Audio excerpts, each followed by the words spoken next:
Bismillahirrahmanirrahim. فإذا قضيت الصلاة فانتشروا في الأرض وابتغوا من فضل الله واذكروا الله كثيرا لعلكم تفلحون وإذا رأوا تجارة أو لهوا انفضوا إليها وتركوك قائما قل ما عند الله خير من اللهو ومن التجارة والله خير الرازقين.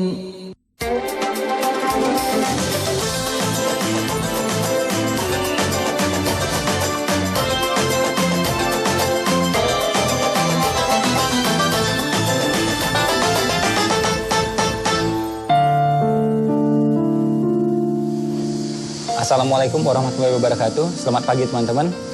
Alhamdulillah saya barusan balik dari Jeddah. Ini adalah umroh saya yang ketiga. Ya umrohnya di Mekah gitu ya. Tapi kita terbangnya dari Jeddah gitu. Dan alhamdulillah juga ini adalah umroh saya yang kesekian yang ditraktir oleh orang lain ya. Ya traktir itu rezeki juga sebenarnya. Jadi sebenarnya saya ada seminar di Jeddah. Seminar 7 Kali Berrezeki. Dan ini adalah menjadi negara yang ke-7 untuk seminar. Dan kita bikin sekalian dengan umroh gitu. Nah, orang jarang tahu, beneran orang jarang tahu, umroh itu ternyata rezeki. Umroh itu rezeki. Loh, kok bisa? Ya bisa ternyata. Saya lihat pengalaman saya ketika saya umroh pertama waktu itu ya. Jadi waktu itu uangnya saya pas-pasan gitu, pas-pasan. Cuma saya rada maksa lah. Saya umroh dan saya mengumrohkan ibu saya. Jadi saya berangkat dengan ibu saya waktu itu. Ketika pulang uang kita tuh dari segi rupiah ya sangat pas-pasan karena umroh. Waktu itu saya umroh Ramadan ya. Itu biayanya ya lumayan lah bagi saya pada masa itu gitu. Nah jadi saya berangkat, ibu saya berangkat. Uangnya lumayan, pas pulang ya udah duitnya udah habis lah kurang lebih gitu. Nah ternyata berapa bulan setelah itu saya memperoleh rezeki terbesar yang pernah saya peroleh dibandingkan dengan waktu-waktu sebelumnya. Jadi gini, saya pengen garis bawahi. Bukan kita umroh untuk rezeki, bukan. Ya, bukan kita umroh untuk rezeki, bukan. Tapi kalau kita berumroh, dampaknya, ya efeknya, fadilahnya rezeki. Gitu loh. Nah, itu umroh saya yang pertama. Pas umroh saya kedua, saya ingat banget waktu itu, tahun 2010, saya berangkat sama istri saya. Itu kita pulang saja, ya, pulang gitu ya. 2 hari atau 3 hari setelah itu ya, itu uang masuk gitu, tangtong non-stop selama sekian bulan waktu itu. Nah ini yang saya alami, Nah kenapa bisa rezeki? Ya jadi saya pengen meyakinkan teman-teman yang mungkin ragu-ragu atau tidak pernah berniat untuk umroh.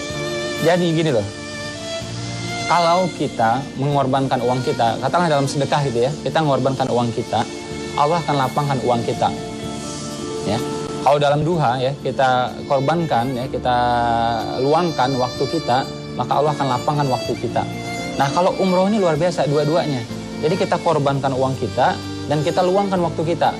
Jadi pengorbanan kita 2, uang dan waktu.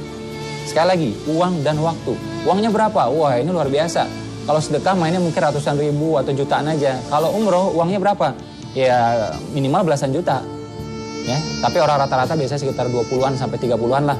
Jadi biayanya sekitar 20 juta, belum lagi dia pegang uang gitu ya, dijaga-jaga sekitar mungkin 5 juta atau berapa. Jadi lumayan uangnya yang dia korbankan. Ya kita kan katakanlah rata-rata sekitar 20 juta gitu. 20 juta uang yang dikorbankan sama dia. 1. Terus waktu juga. Ini luar biasa. Kita yang karyawan meluangkan waktu 15 hari itu bukan hal yang mudah gitu. Pengusaha juga sama, karena begitu dia berangkat dia harus mengorbankan bisnisnya ya. Kalau dia pegang itu bisa menghasilkan sekian, tapi kalau dia tinggalkan dia bisa kehilangan sekian. Nah itu dia korbankan semua, 15 hari bahkan sampai 20 hari juga. Jadi uang yang dikorbankan sekitar 20 juta, waktu yang dikorbankan juga itu ya, pulang pergi itu bisa jadi 20 hari juga. Nah karena pengorbanan yang luar biasa ini, makanya efeknya apa? Itu malah akan melapangkan uang kita, akan melapangkan rezeki kita. Nggak percaya juga. Tadi saya udah kasih contoh, tapi kalau masih kurang yakin ya, teman-teman silahkan cek sendiri.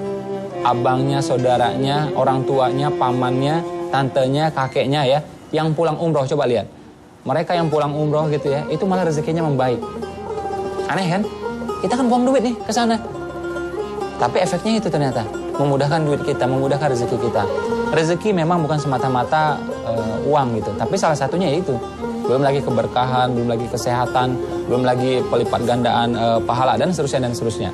Nah, makanya saya sangat menyarankan bagi teman-teman untuk berumroh. Satu, kedua apa? Umroh dan mengumrohkan. Jadi yang saya sarankan bagi teman-teman, bagi pemirsa di rumah, jadi kita umroh dan mengumrohkan. Wah, Mas Ipo belum bisa, wong untuk umroh aja dunia nggak ada, untuk DP juga belum ada. Niat dulu, oke? Yang penting niat dulu. Kalau niat jadi amal, kalau niat jadi doa, kalau niat mendekatkan kita pada kenyataan. Kalau nggak ada niat, habis semuanya, oke? Zaman saya nggak punya uang pun saya berniat untuk mengumrohkan orang lain. Makan susah nih saya waktu itu, tapi saya berniat untuk mengumrohkan orang lain. Nah ini kan jadi niat, ya, jadi doa, jadi amal dan mendekatkan kita pada kenyataan. Dan alhamdulillah sekarang beberapa tahun terakhir hampir tiap bulan kita mengumrohkan orang lain. Bukan saya mengumrohkan, Allah yang mengumrohkan. Saya coba membantu kan.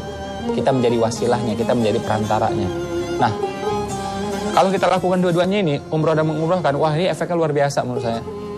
Kalau belum bisa kita lakukan untuk orang luar, orang banyak, yang minimal untuk keluarga kita lah. Untuk pasangan kita, orang tua kita, mertua kita, minimal dari sana. Nah, ternyata umroh itu seperti yang dibilang tadi, itu memudahkan rezeki kita. Dan justru akan melapangkan waktu kita. Jadi nanti dalam setahun itu, mudah-mudahan teman-teman itu akan cukup waktunya. Nggak kejar-kejaran lagi gitu loh. Jangan kita hidup tuh kejar-kejaran terus gitu kan, kehabisan waktu. Nah, kita berusaha punya dua-duanya. Uang punya, waktu punya. Oke? Dan ada yang mengatakan, wah Mas Ipo, ngapain umroh berulang? Mending uangnya umrohkan orang lain atau kita kasih orang, sedekahin gitu. Jadi gini, mengumrohkan orang lain, ya itu bagus. Sangat-sangat bagus. Tapi ada satu hal yang tidak bisa kita dapatkan. Misal gini, saya berumroh, saya dapat pahala umroh. Atau saya tidak berumroh, saya berangkatkan orang lain. Saya dapat pahala umroh juga. Cuma ada satu hal yang saya tidak bisa dapatkan. Apa itu? Kita tidak dapat casnya. Bagi teman-teman yang pernah ke Tanah Suci, itu tahu. Ketika kita masuk Masjid Nabawi, Masjidil Haram, itu ada sensasi yang luar biasa yang tidak bisa disebutkan, tidak bisa dijelaskan semuanya. Nah, tapi pas kita di sana baru terasa. Coba tanya sama teman-teman kita, saudara kita yang pulang dari sana. Ketika mereka berada di Raudah, ketika mereka berada di makam Nabi, ketika mereka berada di makamnya sahabat gitu ya, atau ketika berada di depan Ka'bah, ketika berada di Masjidil Haram, itu ada sensasi yang luar biasa nggak bisa terjelaskan. Dan nggak tahu kenapa kita berada di sana pasti nangis aja udah. Ya, ketika kita di makam Ibrahim, ketika kita di Hijr Ismail gitu ya, ketika kita di pintu Ka'bah. Nah ini kita perlu mecas diri kita gitu ya. Dan kalau kita lihat lagi, itu kan satu tuh yang efeknya ke kita. Kedua, kita lihat Nabi seperti apa. Ternyata Nabi pun umrohnya berulang. Jadi tidak ada masalah yang sebenarnya. Jadi kita umroh dan mengumrohkan orang lain. Sedekah ya tetap juga gitu. Bukan berarti salah satu. Jadi semuanya silakan aja dilakukan. Makanya tuh doa kita, ya impian kita, harapan kita itu percepatannya luar biasa.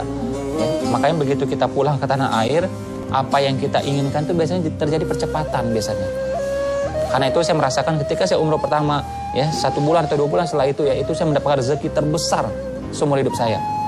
Ya, ketika saya umroh kedua itu, yang seingat saya, berapa hari setelah saya pulang itu, saya mendapatkan juga, ya uang lah, jelas uang beneran. Itu masuk beneran ke rekening saya, tang seperti itu. Nah yang umroh yang ini saya belum tahu dapatnya apa. Tapi yang jelas panjang saya perjalanan itu, saya mendapatkan ilham, itu juga rezeki. Saya nulis sampai 2 bab. Jadi saya sebagai penulis itu rezeki yang luar biasa besarnya, yang sebenarnya gitu. Ya, makanya Nabi pernah mengatakan umroh menghapus kefakiran.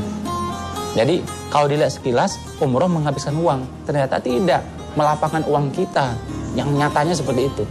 Ya kan? Nah, jadi saran saya bagi teman-teman mesti berniat ya, bertekad untuk umroh beneran. Caranya gimana? Bukan sekedar niat saja, dikonkretkan, take action. Ya, ambil brosurnya, ya, pergi ke travel, ambil brosurnya, cari tahu seperti apa. Walaupun nggak punya uang, udah bikin aja tabungan 500.000 kah, 1 juta kah, 2 juta kah, bikin tabungan khusus untuk umroh. Niat kita kayak gitu. Terus melunasinya mencukupinya gimana Mas Ipo? Itu urusan Allah. Yang penting kita udah niat. Ya, kalau menurut Allah kita pantas lah sampai ke sana. Kalau enggak. Bagi teman-teman yang nggak punya uang, nggak usah khawatir. Ya, banyak orang kaya tidak sampai ke Tanah Suci. Banyak juga orang miskin sampai ke Tanah Suci. Jadi umroh bukan soal uang sebenarnya, soal keyakinan dan bagaimana kita take action dengan keyakinan tersebut. Oke, mungkin itu saja untuk pagi hari ini. Ya, Assalamualaikum warahmatullahi wabarakatuh. Selamat pagi teman-teman. Semoga berkah berlimpah.